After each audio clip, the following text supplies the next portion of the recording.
Hello and welcome to Background Briefing, available 24/7 at backgroundbriefing.org. I'm Ian Masters, and today we'll examine a number of stories and issues in the news. We'll begin with the possibility that Putin's days are numbered as he is forced to scale back next Saturday's Victory Day celebration while shutting down the internet and telegram, as the Russian people become more and more aware that the war is going badly and is getting close to home, with a high rise in an upscale Moscow suburb struck by Ukraine, along with oil infrastructure deep inside Russia. Joining us to discuss what Russia's official and non-official media is saying is Michael Gorham, Professor of Russian Studies at the University of Florida. He's the author of multiple award-winning books on language, culture, and politics, including After Newspeak, Language, Culture, and Politics in Russia, From Gorbachev to Putin. And his latest book is Networking Putinism, The Rhetoric of Power in the Digital Age. Then we'll look into the country's most effective Republican operatives, the 6 right-wing activists on the Supreme Court, who just tipped their hand in killing off the Voting Rights Act to expose their main agenda, which is to make sure Republicans win elections regardless of how the majority intends to vote against them. Joining us is Lisa Graves, one of the nation's foremost experts on the right-wing influence on the U.S. Supreme Court and other levers of power. She leads True North Research and co-hosts Legal AF, and has served as a senior advisor in all 3 branches of the federal government, as Deputy Assistant Attorney General in the Justice Department, as Chief Justice for Nomination on the Senate Judiciary Committee, and as a Deputy Chief of the Article 3 Judge Division for the U.S. Courts. And she's the author of the new book, Without Precedent, How Chief Justice Roberts and His Accomplices Rewrote the Constitution and Dismantled Our Rights. Then finally, as Democrats appear poised to win big in November, we'll explore how and why they lost in 2024, not just the election, but the American voter, and how they can win them back. Joining us is Scott Ferson, who has watched and worked in politics for 40 years as a press secretary to the late Senator Edward Kennedy, a chief strategist for the insurgent congressional campaign of Seth Moulton, and advisor to dozens of candidates for office at the local and state level. He's the president CEO of the strategic communications shop, the Liberty Square Group, and runs a political incubator, the Blue Lab, that trains young people how to run campaigns. He is a professor of political science at Stonehill College, and we'll discuss his new book, just out, How the Democrats Lost America, Making Sense of the 2024 Election and the Future of American Politics. And before we begin, with Trump having bombed 7 countries and started a war against Iran, while at home his ICE thugs terrorize and break up families, murdering American citizens in the process, the need to rid the country of the deeply unpopular Trump kakistocracy and his clown car cabinet could not be more urgent. But these crooks and criminals would do anything to stay in power, as their billionaire buddies buy up the mainstream media and the mob boss intimidates Republican politicians. Only people power can beat money power, and we need all hands on deck as we continue to do our part, delivering a daily public service, providing the facts and evidence to inform the majority of what they are up against and how to win back our country, our decency, and the respect of the community of nations. You can help save America's 250-year-old democracy by making a tax-deductible donation at backgroundbriefing.org/donate or at publictruthmedia.org, and thank you. And joining us now is Michael Gorham, Professor of Russian Studies at the University of Florida. He's the author of multiple award-winning books on language, culture, and politics, including After Newspeak, Language, Culture, and Politics in Russia, From Gorbachev to Putin.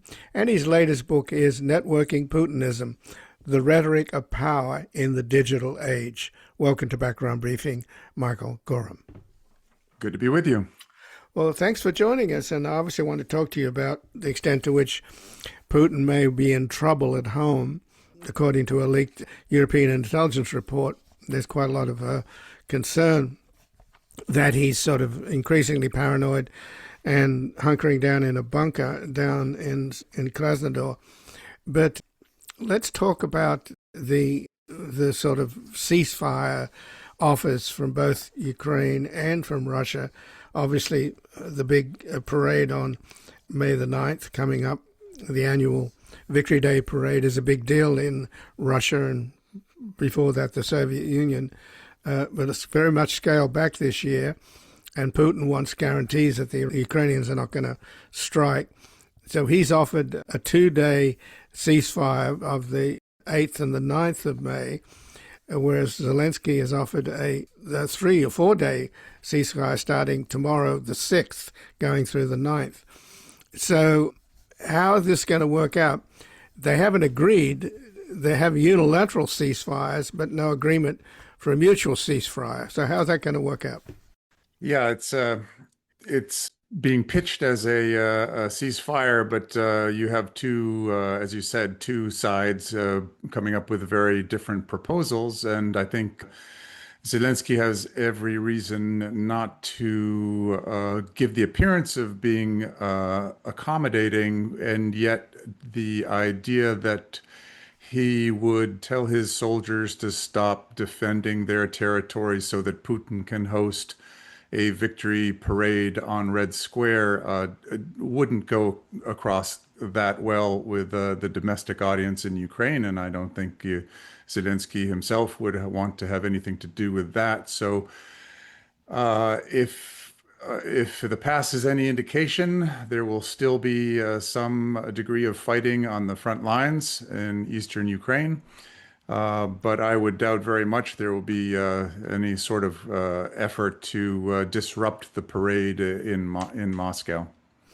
But even if you have deals with Putin, he breaks them continually. So there's every reason for the Ukrainians to be skeptical of any kind of Russian ceasefire. I agree, and that for that reason, I don't expect there to be a total cessation of fighting on the front lines. If they couldn't do it for the Orthodox Easter a couple of weeks ago, then this is even less of a reason to do that. What it is indicative, though, of increasing sense of vulnerability attached to Vladimir Putin, which is quite new. The fact that he has scaled back the parade drastically already, basically deciding not to have any sort of ammunition, armored tanks, weapons being paraded across the square, not having World War II veterans themselves attend the ceremony. And apparently they're talking about dialing back the television coverage to just 50 minutes, which is a paltry amount, given the fact that the Victory Day celebration has in the past become such a clear marker and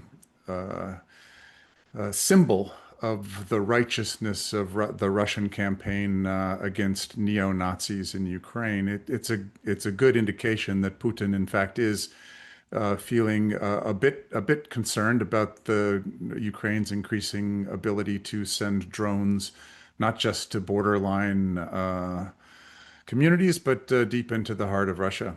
In fact, there was a drone strike at a building in Moscow just a couple of days ago, and that I'm sure was not by accident.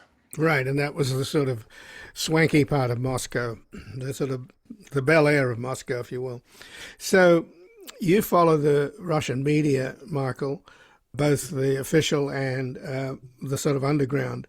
What are you hearing about the fallout from the report from European intelligence that suggests that Putin is increasingly paranoid and is living in a bunker down in Krasnoyarsk and is paranoid about the military coup against him? Even Shoigu, his buddy, he's afraid of, and is also, paranoid about his cooks poisoning him. Right. Well, it is confirmation of what has been rumored for some time now, the fact that he is quite sensitive toward his own personal security and safety.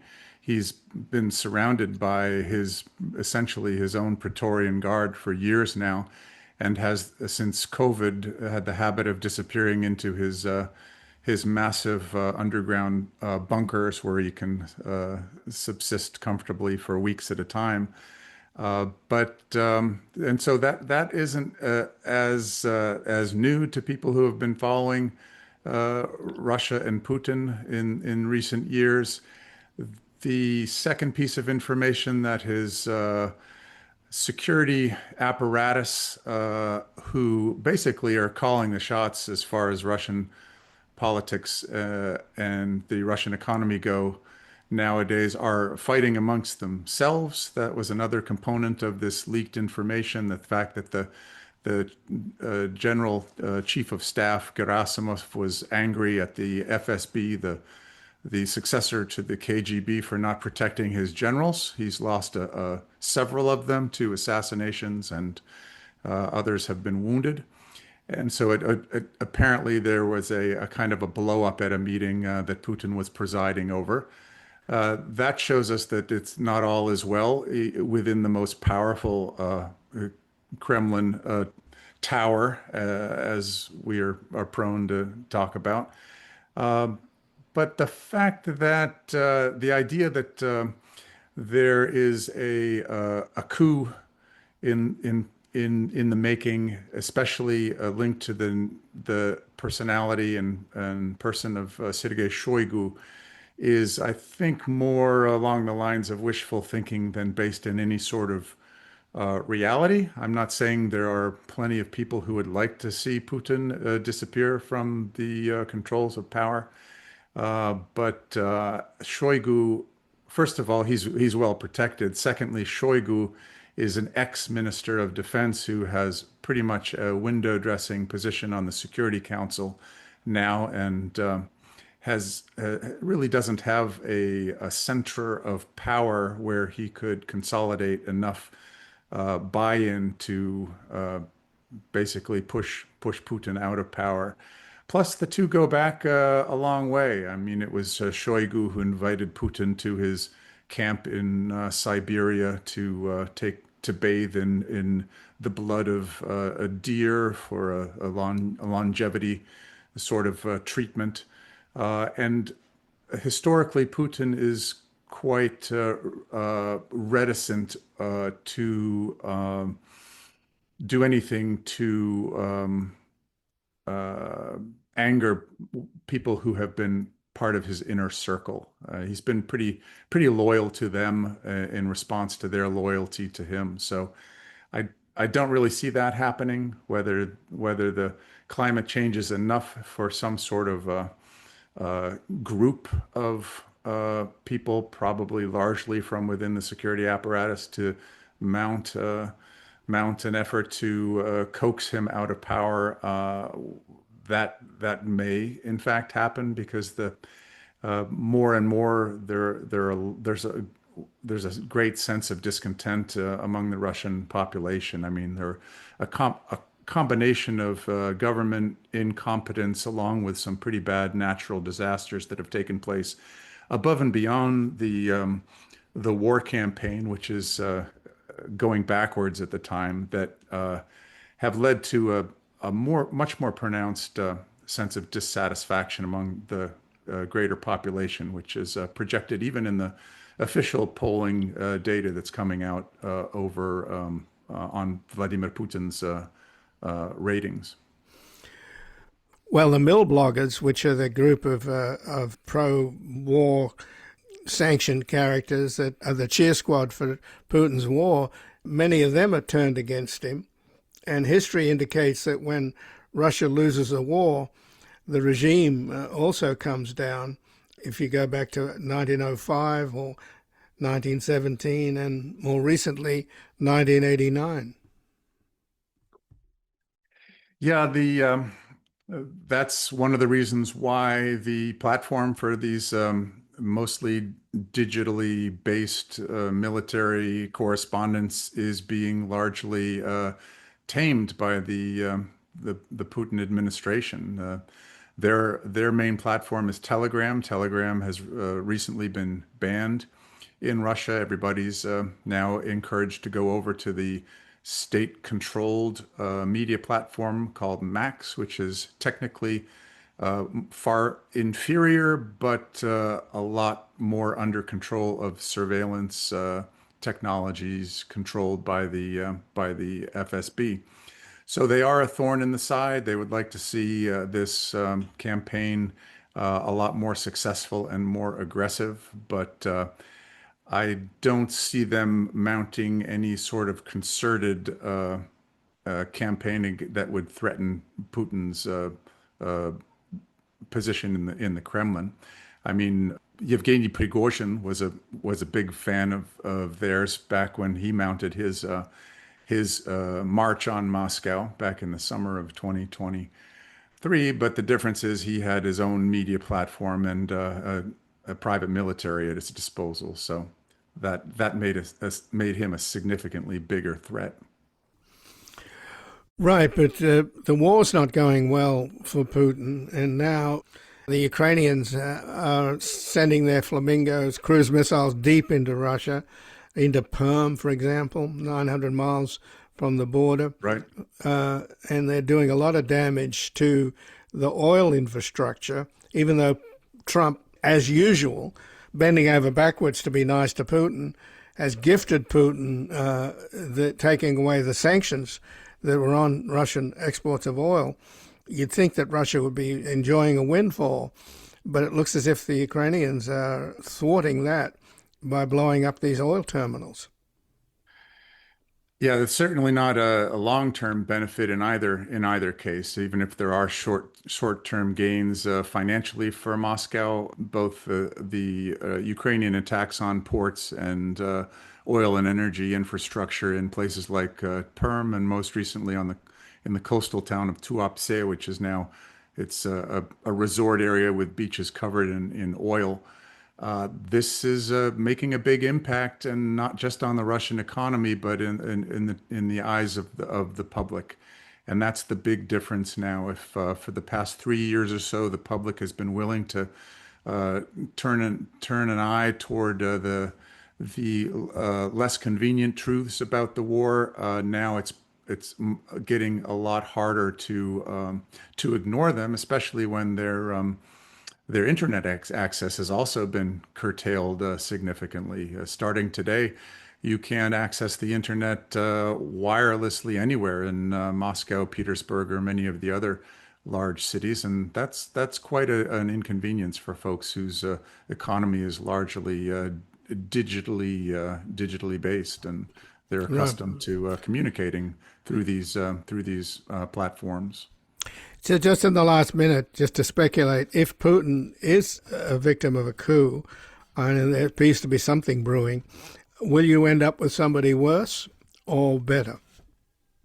Well, I would preface any comment by saying, A, I'm not a political scientist, and B, even political scientists who study the Soviet Union and Russian Federation have historically been bad at predicting the future of that country. But I think it's a pretty strong consensus that you're not going to get any sort of Navalny-esque or Khodorkovsky-Kasparov type figure who's a leader of the opposition anywhere near the centers of power in Moscow. What you probably will see is a relatively quick cessation to the fighting in Ukraine. I think the vast majority of people just want this war to go away. What happens domestically as far as people's ability to say what they want without repercussion, university students protesting, that sort of thing, it probably will be somewhere along the lines of much of the same, perhaps a little bit of a lightening of the situation, but it's hard to tell. But it's certainly not going to turn as dramatically as it did from Gorbachev to Yeltsin, let's say. We're more likely to see a Putin light, at least on a short-term basis. Well, Michael Gorham, I thank you very much for joining us here today. My pleasure. And again, I've been speaking with Michael Gorham, who's Professor of Russian Studies at the University of Florida. He's the author of multiple award-winning books on language, culture, and politics, including After Newspeak, Language, Culture, and Politics in Russia, from Gorbachev to Putin. And his latest book is Networking Putinism, The Rhetoric of Power in the Digital Age. We're going to take a brief station break and back looking into the country's most effective Republican operatives, the 6 right-wing activists on the Supreme Court who just tipped their hand in killing off the Voting Rights Act to expose their main agenda, which is to make sure Republicans win elections regardless of how the majority intends to vote against them. You may say I'm a dreamer, but I'm not the only one. I hope someday you'll join us, and the world will live as one.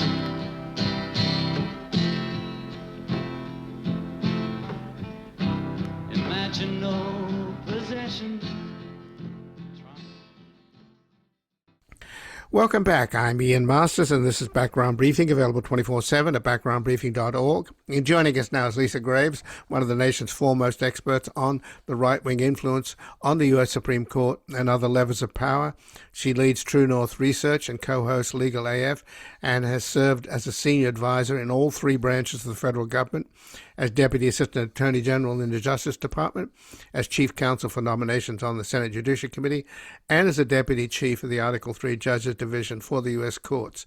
And she is the author of the new book, Without Precedent, How Chief Justice Roberts and His Accomplices Rewrote the Constitution and Dismantled Our Rights.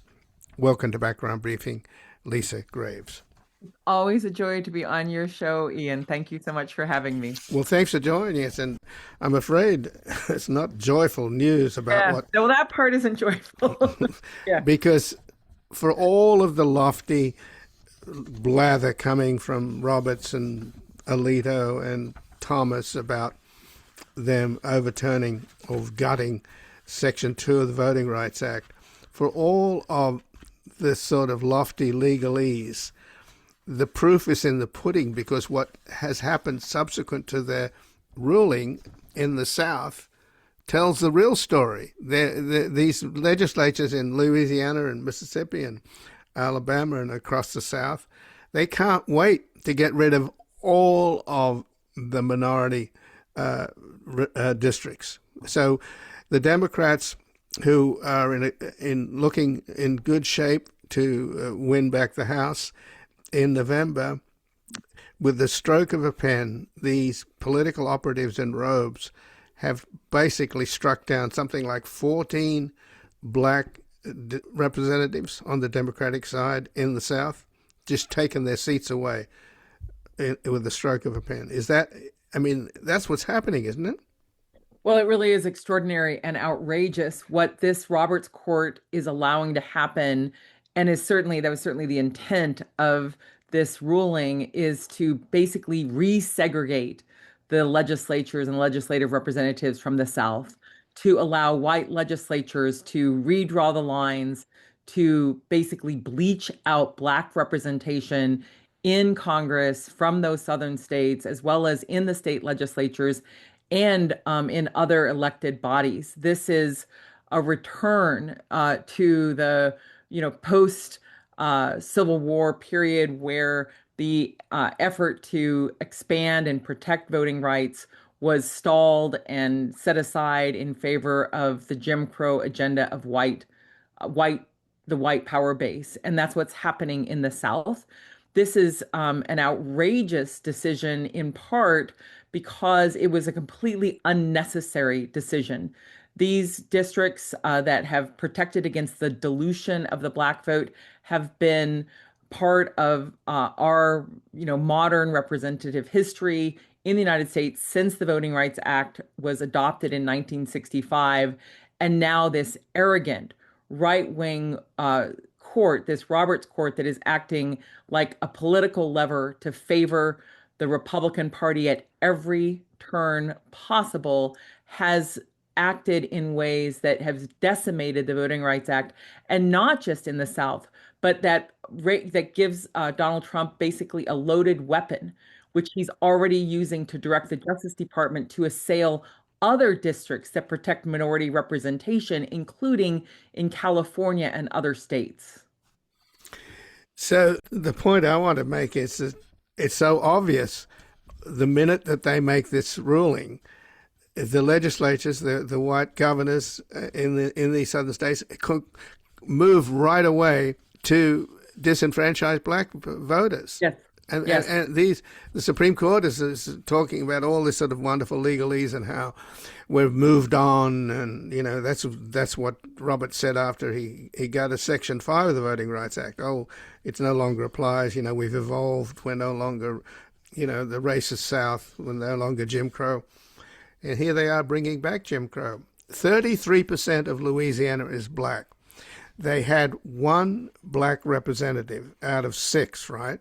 Yep. And then they were trying to get a second one, and that's when the white establishment moved in to block them, and that became the issue upon which the Supreme Court voted, right?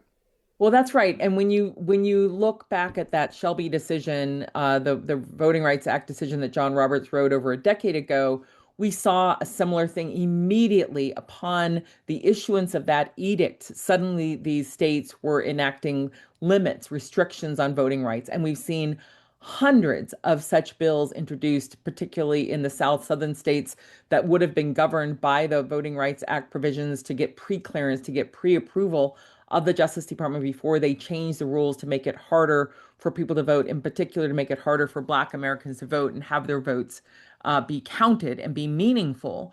And here they go again, basically in the year 2026, declaring suddenly that these longstanding rules for the voting rights for fair representation that have protected a representation in the South are suddenly no longer applicable. And of course, as you point out, the immediate response is the embrace of the Republican legislatures, the white governors, the white dominated legislatures in the South to try to change the maps to eliminate Black representation in our federal legislature and in state legislatures ultimately. So this is, like you said, notwithstanding the claims, the posturing by Sam Alito, who already recently, a few years ago, wrote the decision at John Roberts' request on the South Carolina case, where the state legislature of South Carolina moved 20,000 Black voters out of their district.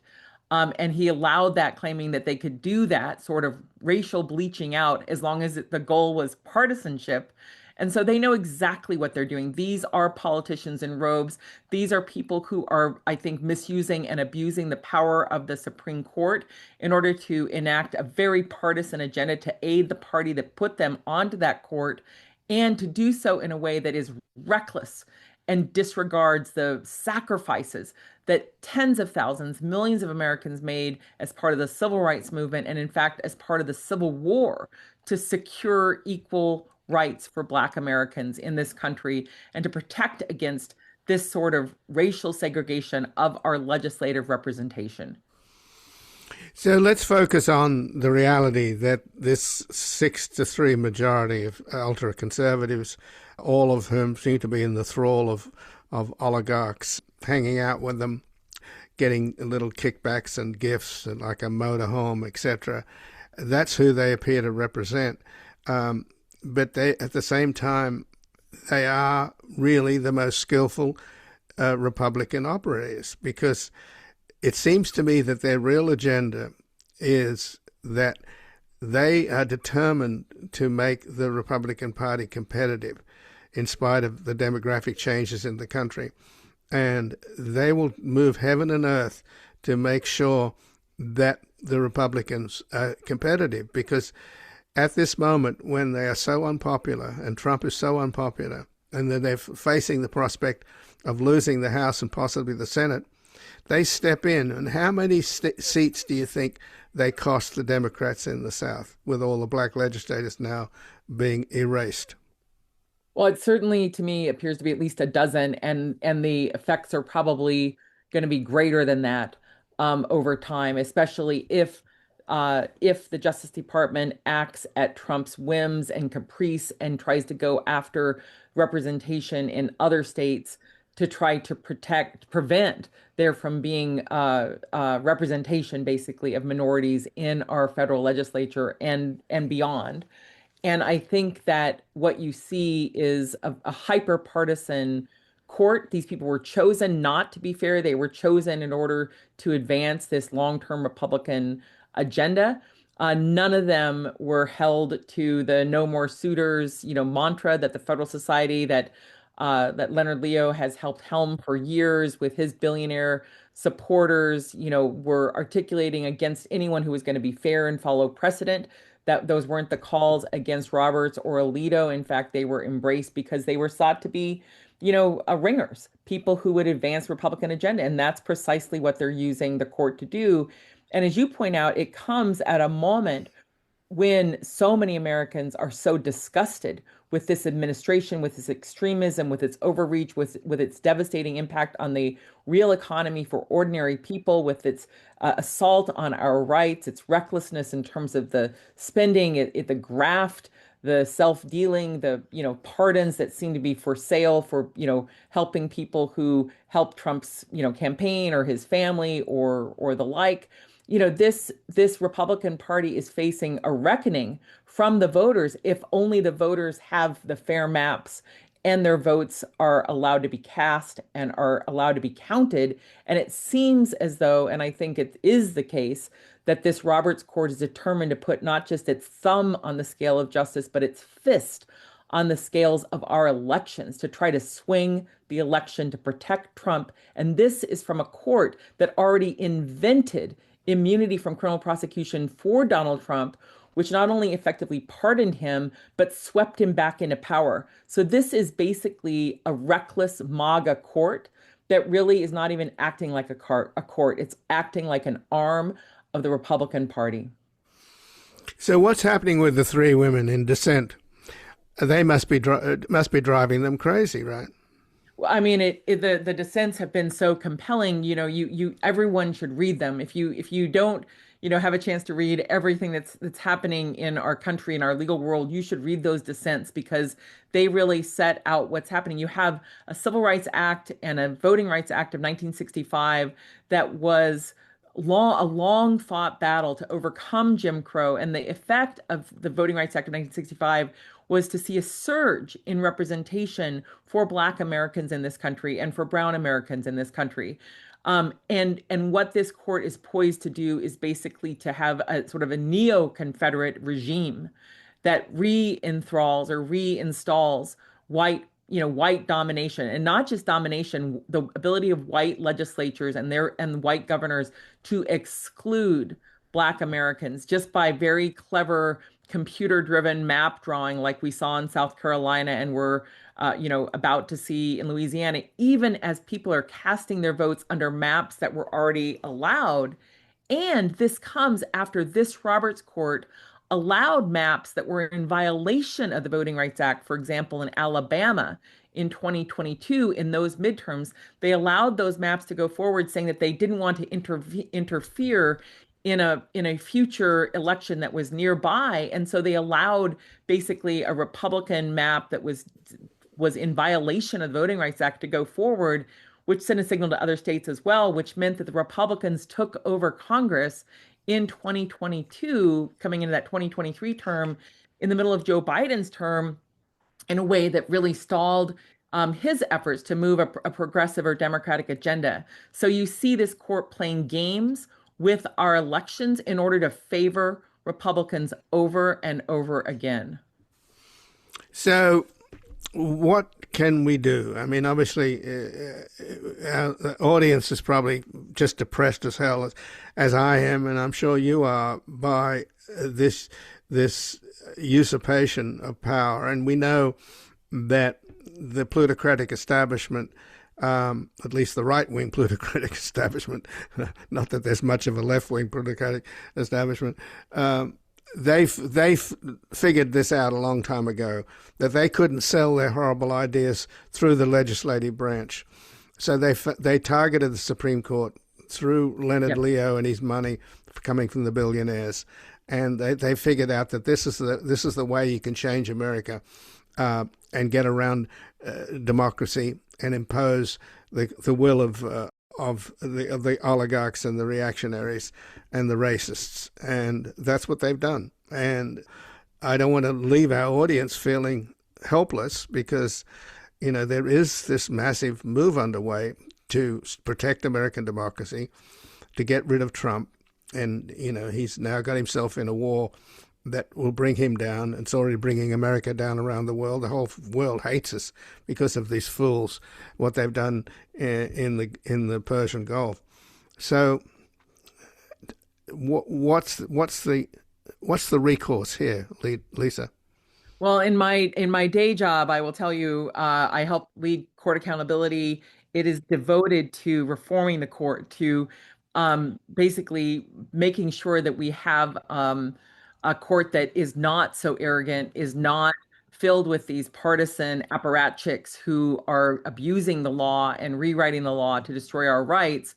And so we have a reform agenda for the court, for the Roberts Court, for the Supreme Court, that would both reform this court, limit its damages, and begin the process of restoring our rights. And that's also joined by an effort to expand our rights. So not just get back to some status quo of like 5 or 10 or 20 years ago when Roberts took power, but actually allow us to have real representation in Congress where we can advance that progressive agenda to expand our rights and to have a government that works for us in the 21st century and not be, enchained by this Roberts Court that claims to be following the words of the Constitution or ancient history, and in fact isn't, is just manipulating the rules in order to, play this chess game against the interests of the American people. So there's a lot of reform effort that people can join in.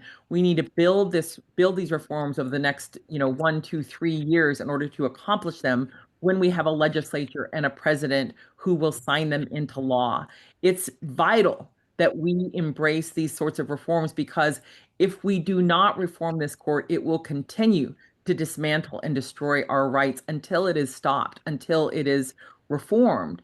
On top of that, I would say to you, Ian, in my personal capacity, we need to triple the efforts to get more people out to vote, to have an overwhelming vote this November in order to begin the process of getting the legislature out of the hands of Trump loyalists and enablers who have helped install the most reckless, unsuitable cabinet in American history, filled with people who are undeserving of the positions of power and are using the power to dismantle our public health, dismantle our rights, assail like longstanding protections for Americans who are struggling.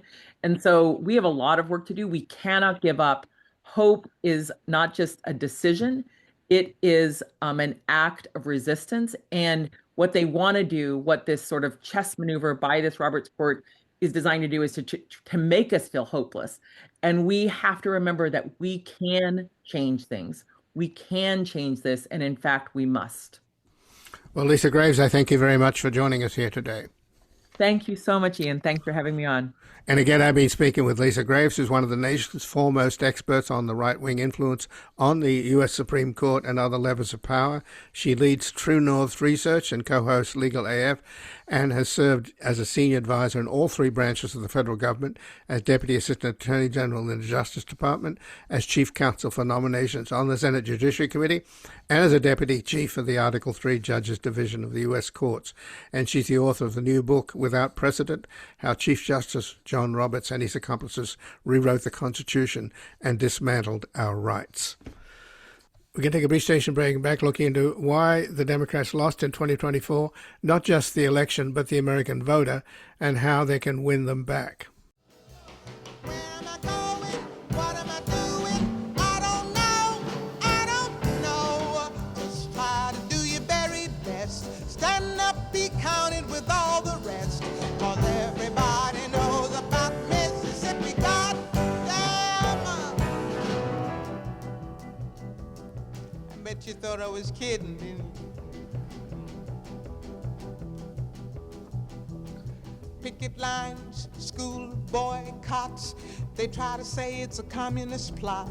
All I want is equality for my sister, my brother, my people, and me. Welcome back. I'm Ian Masters, and this is Background Briefing, available 24/7 at backgroundbriefing.org. And joining us now, Scott Ferson, who has watched and worked in politics for 40 years as a press secretary to the late Senator Edward Kennedy, a chief strategist for the insurgent congressional campaign of Seth Moulton, and advisor to dozens of candidates for office at the local and state level. He is the president and CEO of the strategic communication shop, the Liberty Square Group, and runs a political incubator, the Blue Lab, that trains young people how to run campaigns. He is a professor of political science at Stonehill College, and his new book just out is How the Democrats Lost America, Making Sense of the 2024 Election and the Future of American Politics. Welcome to Background Briefing, Scott Ferson. Well, thanks for having me. Well, thanks for joining us, Scott. And lots of pundits are telling us, and I think with some accuracy, that the upcoming November midterm elections may well be the most consequential elections, certainly in recent history. So you have this sense that not only is this an election, this is not about candidates so much, but about the future of American democracy itself is on the line. And on the other hand, you have this, I guess it's almost a political tradition in this country, of massive alienation of voters. At the best of times, about 60% of the electorate votes. So on the one hand, you've got urgency, and on the other hand, you've got alienation. So how do you see what's going to happen in November in terms of that dichotomy? Yeah. I think, certainly there's alienation, but I think even more importantly than that, there's this real disconnection. When I've been traveling around, and I went to 34 states over the past 8 years and talked to over 1,000 people, people are really disconnected from the federal government. And so people, of course, we should be anxious about that because that is the case. I mean, I think there is this existential threat to our democracy. That's absolutely true. But I think what the task for Democrats, and my concern is if the Democrats win and take the House back in November, I certainly think that they will, and then maybe the Senate, that the lessons won't be learned, or the focus will be on the alienation, but not on the disconnection. And if you were concerned about democracy before 2024, I realized in my conversations that democracy probably was working for you, and it isn't for a lot of people in this country. And the people who realize the threat that we're under need to connect with the people who democracy isn't working for. And that's the bigger lesson for Democrats, I think. Well, there's a lot of excitement about some of the, Bernie Sanders proteges like Mamdani and Graham Plattner. And in many ways, they represent a kind of form of social democracy that you have in Europe. So how does that fit into your book and your experience of going across the middle of America, talking to thousands of people? In other words, I've always, since I come from Australia, I've always been astounded at the alienation. By the way, in Australia, you get fined if you don't vote. So about 90%, 95% people vote. So the fundamental nature of social democracy is people vote for the government to be stewards of their tax money, and they get the government services in return. And there doesn't seem to be that transaction here, and a lot of excitement is now about these young Mamdani and Plattner types who are basically saying, I'm going to get a government that works for you. Your experience indicates that people don't even think that the government works for them, and that there's other conversation that needs to happen. But I think you're exactly right, and I'm seeing that too. That people don't feel that the government is working for them. And when you think about the existential threats for young people, climate change, the loss of the American dream, the Democratic Party's answer can't be, no, it's the checks and balances inherent in our system that slow things down. That's not the way that I think a lot of alienated voters think that we're going to solve these big problems. And you're right, I've been in Maine, and I've seen the excitement for Graham Plattner. And when I'm out, even talking to Trump voters, they think the two strongest voices right now in the Democratic Party are Mayor Mamdani and Graham Plattner in Maine. So it is this Bernie Sanders It's not a left or right thing, I find. It very much is a populist, make the government work for me. And that's what they see in Trump. And voters will take a false promise over nothing every time. I think our opportunity is that providing real solutions, people would jump at that if we gave them a good alternative. Well, I think the proof is going back to 2016 is that Donald Trump was afraid that Hillary Clinton would take Bernie Sanders on as her VP because he knew a lot of his voters were also Bernie voters.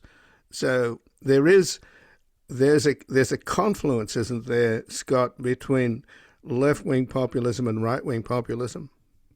Absolutely. And, I will, part of this has been a journey of my own biases. I was a Hillary Clinton supporter in 2016 and felt that I was concerned about Bernie Sanders. And I think I was wrong. I'm pretty sure I was wrong. But because what I want isn't necessarily what I was hearing, what I'm hearing out there that people want. And, rather than, I don't think we need to pander as Democrats, but I think we need to listen. And and when you start to do that, you realize that people are not asking for something unreasonable. They want to be secure in their home. They want to have a future. They want their children to have a better future than they have. These are basic things that Democrats used to be connected with. And Bernie Sanders very much, and Graham Plattner and Mamdani very much feed into that.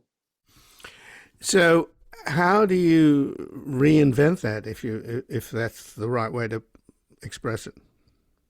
So I think, and also I think Democrats sort of being, if you will, the wonkier of the party, will always try to say, well, how can we do that? Can we do that? How do we, sort of listen to all sides and sort of come to a compromise in the middle? I think we asked the question, what do you want from government? And the answer to that is pretty simple when I'm out there. People want to be left alone right now. So I think Democrats need to ask a more fundamental question. What do you want?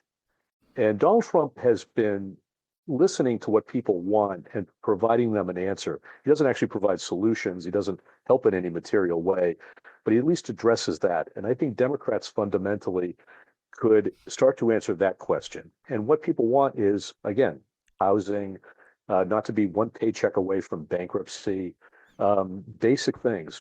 When you take healthcare away through Medicaid, we have to take a step back and realize most people don't have access in this country to just basic healthcare.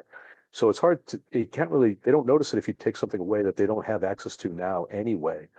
Or 42 million people who are on food assistance.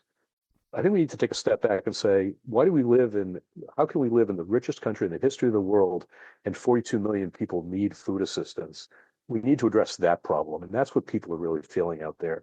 And Democrats need to step into that space. But is there a problem in the sense that you don't have parties anymore and that the senators and Congress people are basically freelancers? There's no sort of Tammany Hall type of party discipline. So, for example, in 2008, if you had the smoke-filled back room, then maybe they could have said to Obama, let Hillary win this one and she'll get 2 terms, and then you're a young guy, you can come after that. I know that sounds fanciful, but is there a case to be made, Scott, for the backroom politic? Because all I ever hear from the party is asking for money, but that's it. Right. Yeah, no, right. And more, and they realized, the money is obscene. It was obscene, but $38 billion in an election cycle is obscene. And therefore it becomes, sort of a regime of its own. And I think 2 things for the party. Certainly the party used to be community back 100 years ago. That's where those were your people. That's where you found your job and your place where you lived. And we've lost that. The second is Democrats. What is the Democratic immigration policy or tariff policy or housing policy? I don't know the answer to that. And most people I engage with don't know the answer to that. So it's very hard to embrace or feel like you're part of something that doesn't actually stand for anything. And I think the Democratic Party needs to stand for bold things that resonate with broad parts of this country. And we don't do that. Well, just apropos that notion of having a kind of party bosses that can navigate and have strategy, one of the obvious reasons why the Democrats lost in 2024 was the fact that Joe Biden should never have run for a second term. And the problem apparently was a lot to do with his wife and to do with Steve Ricchetti and Tom Donnell and the inner circle bubble wrapping him and keeping his infirmities from the public. And unfortunately, that all exploded in the one and only debate between Trump and Biden, which was a catastrophe, by which time it was too late. So that's the conventional diagnosis. That's not what you heard out there in the middle of the country, I take it. No, and a matter of fact, if we listened to people in the middle of the country, or listen to people just everywhere, right? Just listen to people, which politicians don't always like to do. We would have known way before George Clooney that Joe Biden was too old to be president. And in fact, people who had affection for Joe Biden, and in fact, those extra votes that showed up in 2020 because they just were so tired of the chaos of the first Trump administration, did so for the stability of Joe Biden, but in part because he promised he would be a one-term president, essentially. And that's the way they heard it. And when that didn't happen, in fact, they felt that the party was so out of touch to then realize late that Joe Biden was too old to be president, and then to pivot to Kamala Harris, who I think was a good candidate and ran a good campaign, just didn't have enough runway. But people were not buying what I heard over and over, the bait and switch. You told us Joe Biden was fine. And then when you realized he wasn't, you told us Kamala Harris was involved in every decision. When for 3 years you were telling us that she was doing nothing, and they weren't buying that. Well, she also spent a lot of time talking with Liz Cheney, and it didn't seem like she was connecting to the very people that you've been talking to for the last few years across the middle of the country. And that's an excellent point, because I heard that a lot as well. Not only that, but just sort of the, quote, beautiful people that here you are, the party that says you're speaking for the middle class, but you're spending a lot of your time with A-list stars, raising money in Hollywood. And then the Liz Cheney thing was just, I think, a head scratcher for people. Liz, a lot of people who voted not to be embroiled in wars and saw Liz Cheney's father as somebody who had swallowed an entire generation in a war, brought from basically the time they were born until they reached majority during a time of war. And then you're exactly right. Kamala Harris is sitting next to her at every chair at every campaign event. So when you say that the Democrats didn't just lose the election in 2024, they lost the voters themselves, is that to say that it's a lost cause? I mean, the alienation is pretty profound, but does it affect the other side? Because what the pundits are telling us now is that the Republican Party is in crisis, that even the MAGA people are fighting amongst themselves. So give us your perspective on the alignment here in terms of alienation. Right. I think the Democrats have a short-term and a long-term problem. The short-term is, Kamala Harris, all said, lost by 1.5 percentage points, a very slim margin. And Donald Trump is his worst enemy in terms of setting up the Republicans to do well in November. So the short-term problem might take care of itself if the Democrats don't screw it up. What I write about in the book is really the long-term problem, which is this. I open up with the first person in my book is Steve, who voted for the first time in 2016, has voted for Trump twice, didn't vote in 2020 because he was just fed up. Makes a lot of money, belongs to a union, works in public construction, wants to know where his tax dollars go. And I realized in talking to him and other people that the Democrats never listen to him. He's from Ohio.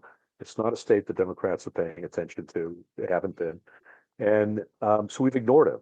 And Republicans haven't ignored it. So when he was asking where his tax dollars went, the Republicans were right there telling him that it was being misspent and that they would take care of that. And that resonated. So we have to repair that. And it's not going to be I think we run the risk that if the Democrats win in November, we'll think, well, everyone realized how stupid they were and now realize they made a horrible mistake and we've won again. And then we're going to get back to this ping pong back and forth, that cycle that we're stuck in, and we're never going to get out of it. And we need to make investment in that long-term strategy. Well, my memory of elections for the longest time have been basically the Democrats are saying, maybe we're not great, but the other guy's worse. So your book, Scott, How the Democrats Lost America, Making Sense of the 2024 Election and the Future of American Politics, also deals with how they can completely change this dynamic, reverse alienation, and build back the community connection that the party has lost with its voters. Yes, I was in Canton, spent a lot of time in Canton, Ohio, and I came back a couple of years ago and was speaking to a member of Congress here in the East Coast. And I said, I think the Democrats' message to people in Canton is you should move. There's nothing here for you. Hillary Clinton said that the jobs had gone away. And the member of Congress said to me, well, maybe they should. And what he meant was, I would do that. If I was in a place and couldn't provide for my family, I would relocate.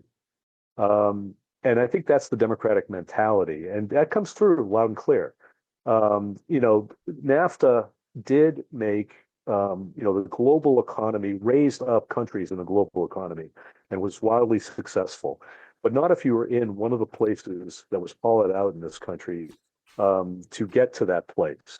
And, I was in Little Rock, Arkansas, see Bill Clinton's presidential library. And then you talk to people in Little Rock who haven't recovered from the effects of globalization. And so we don't recognize that. And, we shouldn't look to the past to decide what's going to happen in the future. But I can tell you that Franklin Roosevelt never would have told anybody in Canton, Ohio, that they should move. And we have to have that mentality again. We have to provide solutions that are going to help people in their real lives where they live, because place is so central to who we are. So, Scott, just in the last minute, though, is there anything you can say to our audience in terms of an invocation of why they should get your book and how important it is as the clock ticks down to November? I think it's very hard, and I live in a little blue bubble, to understand the thinking of people who don't have our experience and maybe have, don't vote the way that we do. And one task that I had, which I believe I've been successful in, is to present the voices, the 1,000 voices that I spoke with, in a way that makes the reader understand where they're coming from. So that we don't look at outcomes and try to figure out what their motivation might be or ascribe motivation, but just actually listen to where they're from. I learned a lot. I realized I had to check my privilege a lot. And one of the things I realized is that, I grew up in a middle-class family. My parents didn't go to four-year college. But I'm not that person, and I haven't been for a really long time. And it can be a touchstone. I know Scranton is for President Biden, but he hasn't been that person in a long time. And we're so isolated where we are that through the book, just listening and sort of seeing people in their situations, certainly in the travels, was eye-opening for me. And I think it is for anybody who's reading the book. Well, Scott Ferson, I thank you very much for joining us here today. Thank you so much. And again, I'll be speaking with Scott Ferson, who has watched and worked in politics for 40 years as press secretary to the late Senator Edward Kennedy, a chief strategist for the insurgent congressional campaign of Seth Moulton, and advisor to dozens of candidates for office at the local and state level. He is the president and CEO of the strategic communication shop, the Liberty Square Group, and runs a political incubator, the Blue Lab, that trains young people how to run campaigns. And he's a professor of political science at Stonehill College. And his new book, just out, is How the Democrats Lost America, Making Sense of the 2024 Election and the Future of American Politics. And this has been Background Briefing. I'm Ian Masters, and I'd like to thank producers Graham Fitzgibbon and Asher Price. And if you've missed any of today's program and would like to explore our vast archives, you can visit us at backgroundbriefing.org, where we'll include extended interviews searchable by topic and have made it easy for you to sign up for the daily email updates that provide links to resources, articles and books discussed on the program. Also, you can find links there to subscribe wherever you get your podcasts, and we highly encourage your ratings and reviews on these platforms. And you can find us on Twitter, Blue Sky, and Facebook at Ian Masters Media, and our new social media managers, Evan and Luke Susswood, are also posting highlights from the show on YouTube, TikTok, and Instagram at Ian Masters Media. So please do help us reach more listeners by sharing this program with friends, family, and colleagues. And to help us sustain this program into the future and assure it remains free to all, please take a moment to support us by going to backgroundbriefing.org/donate, where your tax-deductible donations, large and small, keep us broadcasting. And I'll be back again tomorrow with another Background Briefing at backgroundbriefing.org. Bye for now. Disappeared by 9:30. Who'll ever know how much she loved them so? That dark night alone in America. A quiet voice singing something to me. An angel song about the home of the brave in this land here of the free. One time, one night in America.